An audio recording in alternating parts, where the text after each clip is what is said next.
Bonjour et bienvenue aujourd'hui dans nos chroniques philosophiques pour parler des trois paradigmes de la politique.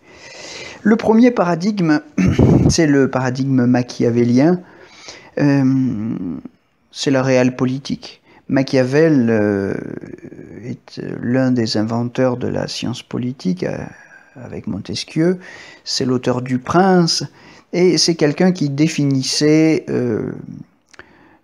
la politique d'abord par son but, le pouvoir que je définis à mon tour comme la force de contraindre et d'empêcher. Ce pouvoir est le but de la politique qu'on peut définir avec Machiavel comme l'art d'acquérir et de conserver ce pouvoir. Donc là, on a un premier paradigme, on a un premier modèle, une première approche, une définition de la politique. La deuxième, c'est l'approche économiciste, telle qu'on peut la définir avec Adam Smith, qui lui est l'inventeur de l'économie. Citons par exemple ses recherches sur les causes de la richesse des nations. C'est un paradigme, le paradigme économiciste, qui a historiquement remplacé ou complété le précédent paradigme, celui de Machiavel, sur la base d'un argument simple et particulièrement fort. C'est l'idée que on ne peut acquérir ces moyens de contraindre et d'empêcher, ces moyens de pouvoir. On ne peut les acquérir si on n'a pas d'argent, si on ne dispose pas de richesse. Les nations ont besoin de richesse et les hommes politiques doivent savoir comment les acquérir. L'argent, c'est le nerf de la guerre. Donc plus essentiel encore à la guerre que la force brute, que la violence, moyen de lier et de délier toutes les alliances et de renforcer son pouvoir ou de dissoudre, de restreindre celui de ses adversaires, la richesse. Donc le but de la politique, c'est la richesse. L'acquisition de cette richesse, et la politique, c'est l'économie politique, si vous voulez, c'est-à-dire la gestion des richesses humaines et matérielles. Gouverner, c'est gérer ces richesses. Ces deux paradigmes qui ont dominé la modernité sont remis en question et sont régulièrement, périodiquement renvoyés dos à dos, notamment à cause de leur violence. Ils sont renvoyés dos à dos par le troisième et dernier paradigme que je voudrais évoquer dans ce poste, le paradigme moral et religieux de la politique. Ce paradigme est inventé par les Grecs, Platon et Aristote, repris par des philosophes modernes, notamment les utopistes, je pense à Thomas More, et discuté, toujours analysé, pris très au sérieux par certains philosophes comme contemporains, je pense par exemple à Hannah Arendt. Ici, le but de la politique, c'est un but moral, c'est l'excellence.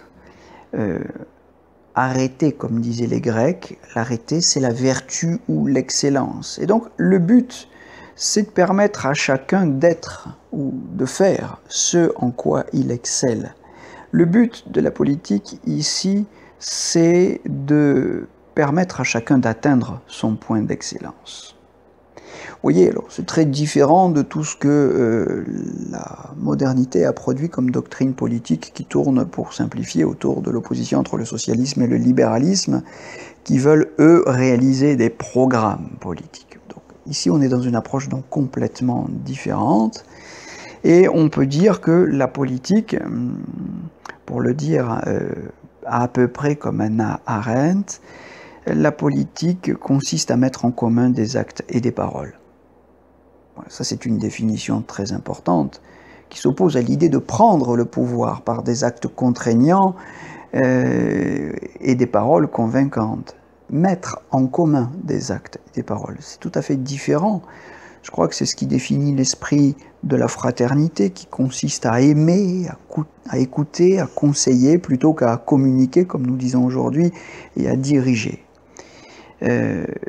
Aimer, écouter, conseiller, questionner sans relâche, C'est ce que faisait Socrate. Et c'est comme ça qu'on vit aussi dans la société harmonienne de Charles Fourier, telle qu'il l'a définie dans son phalanstère. Alors on a là un paradigme, ce paradigme moral et religieux, religieux au sens où il vise à relier les hommes entre eux.